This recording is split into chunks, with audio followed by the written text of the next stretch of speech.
Good evening, and welcome to another episode of 60 Minutes.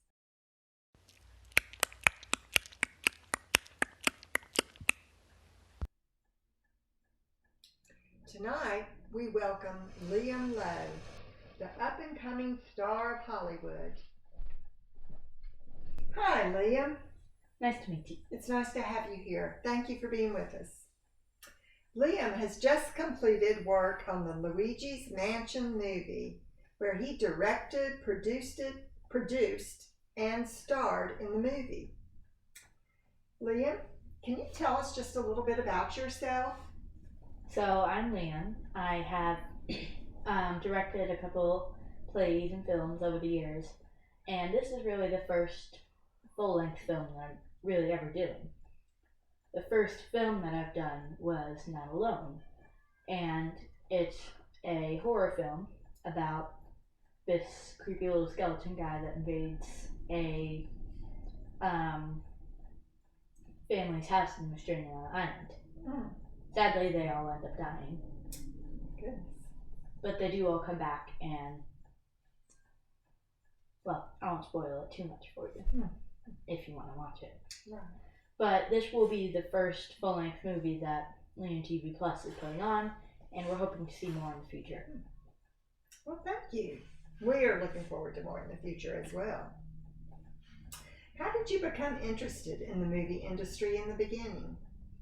I can't really say a specific time that I did, and I don't remember the event that really made it take off, but I think it probably filmmaking evolved from playwriting, I think.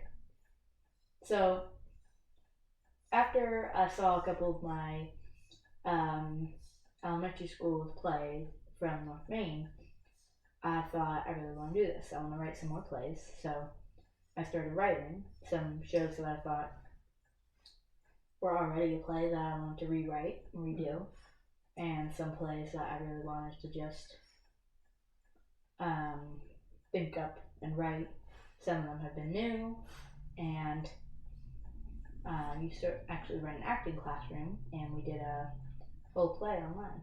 So we did that, and That might have been during COVID. Was that when you did that? yeah, I think it was. And I was thinking about doing like a couple other plays. We recorded some, and yeah, I think filmmaking with like a camera and editing kind of evolved out of that. Oh, that's interesting. Was there someone in your life in particular who influenced you in this direction? I guess since, like I said, it evolved from playwriting. Some of my directors that I've had over the years, music teachers, mostly them, they helped me with my playwriting hobby, and then that evolved into filmmaking. So I guess in a way they helped me. Oh, right. So I did notice in your movie that you have many child actors. I couldn't help but wonder, what accommodations did you have to make for these children regarding their work hours? Well, for some of them, they were only there on set for like a day. So you've seen the movie and you know the character Mario. So he was there the actor was only there for one day. And we had to do his two scenes that he was in just that little amount of time. It was very easy. Like, we just snuck him in there one day, and we were able to film the 2 scenes and have him as a character where he is right now. Right. However, for Kadire, she had to take a couple breaks that she requested. I think it was a little more than what I think needed to be done, because as of now I'm unaware of the child labor laws. So I had to make a couple accommodations by my own rule, but I hope it worked out fine. And what about their exposure to violence during the making of this movie? I don't believe it should affect them at all. Some of the actors are old enough, like me, and the actor that played Mario, Elias, he is 2 years younger than me, but I think we're both old enough to understand that it's all fake. Kadai, she's a little young, but you've seen the movie, and actually you've seen that whenever there's violence, other than fake blood, I'll get to that in a minute. Whenever there's violence, like, or weaponry, like a knife or a gun, the child is actually holding the item. And I'm not pretend inflicting pretend pain onto another young actor. The fake blood is very cartoonish. It's more towards the end of the film, but it's very cartoonish and it's not going to look real. In further movies, when we need it, we'll use a little of actual fake blood, not just a robe that's red. And I would use a red robe if it was a little red, if it was a little more blood red instead of like crimson red. It's little things that matter, like shades of color. But if I do get real fake blood on my hands, I'll be able to use it. Well, I noticed you certainly wore many hats in this movie. You were the director, the producer, script writer. You acted in the movie. Which of these roles did you find the most challenging, and why would that be? If I had to put them in order from least challenging to most challenging, definitely say actor is the least challenging. I have experience with that. Then I'd say script writing. Script writing is hard. You don't know what comes next. Then I'd say directing. It's all cinematographer. You're talking to them. What angles is it going to be? What are we going to do during this scene? And that also kind of falls into script writing too. Because that's like, what are you going to say during the scene? What are you going to do during the scene? And the script is kind of really just a scene list. I don't have to make a script until I'm actually script writing for a play. And then it's playwriting. But script writing for a movie, what I do is I just make a scene list and a description of the scene, not specific words and things we do during the scene. So there's not really much of a script for the movie, but directing is definitely a hard job. And then the hardest has to be producing. It's everything that the director, scriptwriter, and actor doesn't do. It's ticket making, seating charts, the Evite that went out to everybody. That's all done by the producer. So it's a lot of jobs. It's very difficult. Just a little bit of everything. It does sound hard. Gladly, a little bit of everything. Well, I also noticed that this is a very high action movie. Did you do your own stunts, or did you have to use a double to do them? Well, I guess I can't really call it half and half. There was 3 stunts done in the entire movie, and strangely, they were all done by the secondary antagonist, Helen Gravely, which is kind of weird that she likes pushing people. So in the very beginning of the film, she pushed me off the roof, and obviously, I couldn't find a double to do that looked like me, or could dress like me, or do anything like that. Jumping off a roof, with my amount of skill with cinematography, there's no amount of green screens or camera tricks that could help me make even me jump off a roof with the net at the bottom. I'm gonna have to follow some of the safety regulations for jumping off a roof, of course. So I used an animation of that. And then for the first Polterkitty scene, which is Helen Gravely uses her magic to turn into a cat, and then she's just a general ghost, she pushes me down the stairs. This one I did by myself. It doesn't look very real. hopefully in further movies in the future, I'll be able to have a little more experience with stunts. But I fell backwards down the stairs, and that's how that stunt was done. I just walked backwards down the stairs. And then the last stunt scene was she pushing me over the balcony, the polter kitty.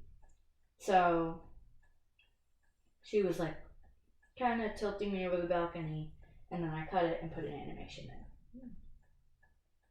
Well, you mentioned safety regulations. I'm assuming you did follow all safety regulations during this time. We did have someone off set, just making sure nothing bad happened. I don't follow like the tiny little safety regulations that are like gonna push me over an inch over the balcony. We gotta have a net underneath because I know nothing's gonna happen. If she pushes me over an inch, it's like a 1% chance she's actually gonna push me over. And we didn't even go on the roof at all, so that's not a thing. Yeah, I didn't really do much accommodations to the movie to make it safe, but at the same time we didn't really need it. But no one was injured during any of these stunts or during the movie? Well, mainly it was just I hit my back on the back of the stairwell when falling down, but no major injuries. Well, that's good. Thank goodness. Well, you have started many plays over the years, including Seussical, The Snow Child, Lion King, Beauty and the Beast, just to mention a few. Which was your favorite role? Role or play? Well, which was your favorite role to play in any of these movies? Or with plays? Role, I don't really have a favorite. With play, I guess I don't really have a favorite either. You just like them all, don't you? Well, I have a couple that are like higher than others, but I don't really have a first place top favorite. Okay. Well, you've also referenced a couple of times about future productions. Rumor has it that there may be a sequel to the Luigi's Mansion movie called The Secret of the Tomb. Can you confirm or deny that for us tonight? So, the sequel part is true. And I know everything's going to be blowing up after this. The internet is going to go crazy over that. I'm sure. There is going to be a Luigi's Mansion 2. That's right. It is not called The Secret of the Tomb, though. I think why that rumor exists is because it has, that was one of my ideas for Luigi's Mansion 2 when I had this idea to do Luigi's Mansion 2 when Luigi's Mansion 1 was still far into development and far away from finished. So it was, I had the idea to have Secret of the Tomb, then I had a bunch of other ideas I can't even remember. There was a lot. At least 5 movie ideas that changed. And I even wrote a scene list for, I think, The Secret of the Tomb. And that got deleted after a while. But Luigi's Mansion 2 will be called The Rise of the Gravely Army. It's going to be a film centered around, like, the main antagonist now is going to be Helen Gravely. She has raided the Gad Laboratories and has freed all the ghosts that Luigi catched in Luigi's Mansion 1, so now everything Luigi did in Luigi's Mansion 1 is now undone. Helen Gravely has come back, and she's using all the ghosts to create an army, and you'll also realize that all Helen Gravely is trying to do with her hotel is, you'll learn this a little bit in the Luigi's Mansion 2 prologue, but you'll learn about the Dark Moon. This might not make any sense right now, but she picks up Dark Moon pieces, and then that's how she gets evil. She was actually a really nice old woman running a hotel, and then King Boo is able to persuade her to hold on to the Dark Moon pieces, and then Helen Gravely kind of falls into a liking of King Boo, and now all she really does is try to impress King Boo. So there's actually going to be the first musical number that Liam TV Plus will be putting on. It's going to be a parody. I'm not going to tell you which song. You'll have to find out. Leave a little surprise in there. Of course, you don't want to give away too much. That's basically what this movie is for. Like, she creates the army to impress King Boo, and who knows what happens. Maybe she does, maybe she doesn't. But isn't King Boo still locked up in his container? Is he? Maybe we'll answer those questions a little later. Well, there would have happened to be a trailer about this movie, would there? There is. Roll the clip.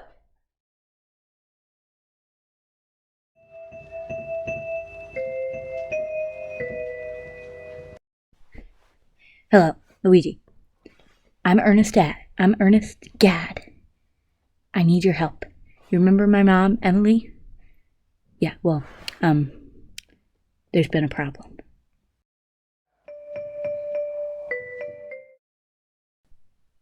Helen Gravely came back to life, and she freed all the ghosts, and she's making an army. But there's this big ghost that Emily won't tell me about. She said it scared her too much, that she thought you would die. But anyway, I know you won't this time.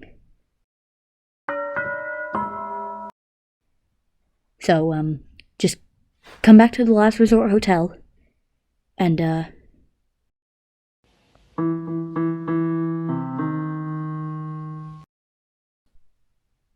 Luigi? Are you there? Luigi? Luigi, what's wrong?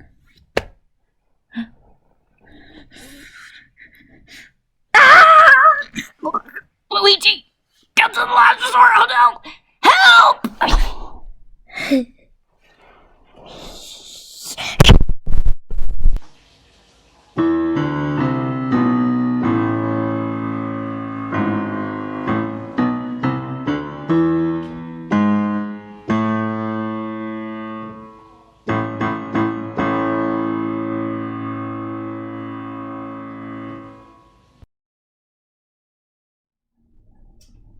Wow, that was great. I can see that is going to be a suspenseful movie, Liam. It will be, especially the ending. Can you tell us a little bit more about the characters?